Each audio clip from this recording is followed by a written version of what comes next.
দেখেন আমেরের জীবনে অনেক বড় স্বপ্ন ছিল, সে হজ করতে যাবে, সে কাবাগর তাওয়াফ করবে, এটা তার স্বপ্ন ছিল। এবং গত পরশুদিনই তার হজের ফ্লাইট ছিল। সে যখন এয়ারপোর্টে আসলো, পাসপোর্টে নিরাপত্তাজনিত কিছু সমস্যার কারণে তাকে একটু দাঁড় করিয়ে রাখা হলো। সমস্যার সমাধান যখন হলো, তাকে যখন ছেড়ে দেওয়া হলো, তখন আসলে অনেক দেরি হয়ে গেছে। কারণ আমেরের সাথে অন্যান্য যে হজ যাত্রী তারা এতক্ষণে বিমানে উঠে গেছে এবং বিমানের দরজা ভিতর থেকে বন্ধ করে দেওয়া হয়েছে। তখন সেই এয়ারপোর্টের অফিসাররা সে পাইলটের সাথে কথা বললো, পাইলটের সাথে যোগাযোগ করলো, পাইলটকে বলল যে দেখেন একজন হজ যাত্রী নিরাপত্তাজনিত কিছু সমস্যার কারণে বিমানে উঠতে একটু দেরি হয়ে গেছে, তাকে একটু বিমানে উঠিয়ে নেন, সে বিমানে উঠতে পারে নাই। তখন পাইলট স্পষ্ট বলেছে যেই বিমানের দরজা একবার বন্ধ হয়ে গেছে সেই বিমানের দরজা দ্বিতীয়বার কারোর জন্য আর খোলা হবে না। একথা বলে পাইলট বিমানটা আকাশে ফ্লাই করলো। সেই অফিসাররা তখন আমেরকে বুঝাইতেছে, দেখো বিমান তো চলে গেছে, তুমি আর যেতে পারবে না, তুমি বাড়িতে চলে যাও, নেক্সট টাইমে তুমি হজে যাওয়ার জন্য ট্রাই করো। তখন সে আমাদের মুসলিম ভাই, সে হজ যাত্রী, সে কি বলেছে জানেন? সে বলেছে আমি আমার রবের উপর পরিপূর্ণ তাকওয়া রাখলাম, আমি আমার রবের উপর পরিপূর্ণ আস্থা রাখলাম, আমি হজ করেই বাড়িতে ফিরবো, হজ না করে আমি বাড়িতে ফিরবো না।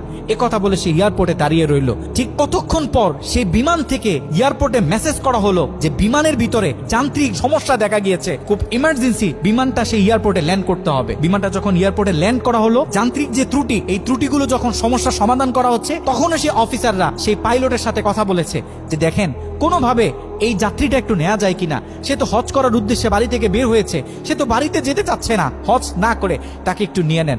তখন সে পাইলট বলেছে যে না, এই বিমান একবার দরজা বন্ধ হয়েছে, সৌদিতে যাওয়ার আগে এই বিমানের দরজা দ্বিতীয়বার কারোর জন্য আর খোলা হবে না। একথা বলে সে পাইলট আবারও বিমানটা আকাশে ফ্লাই করালো। তখন সে অফিসাররা আমেরকে গিয়ে বোঝাচ্ছে দেখেন মনে কষ্ট পাইয়েন না, এরকম মাঝে মাঝে হয়, আপনি বাড়িতে চলে যান, যেহেতু হজের নিয়ত করেছেন, আপনার একিনটা যেহেতু সলিড, আপনি যেহেতু একেবারে সহি নিয়ত করেছেন, অবশ্যই আল্লাহ পাক আপনাকে হজ করতে দিবে। আমের তখনও বলতেছে আমার রবের উপর আমার পূর্ণ আস্থা আছে, আমি তো আমার রবকে চিনি, সে আমাকে হতাশ করবে না, সে আমার মনের আশা রাখবে, আমি হজ করেই বাড়িতে ফিরবো।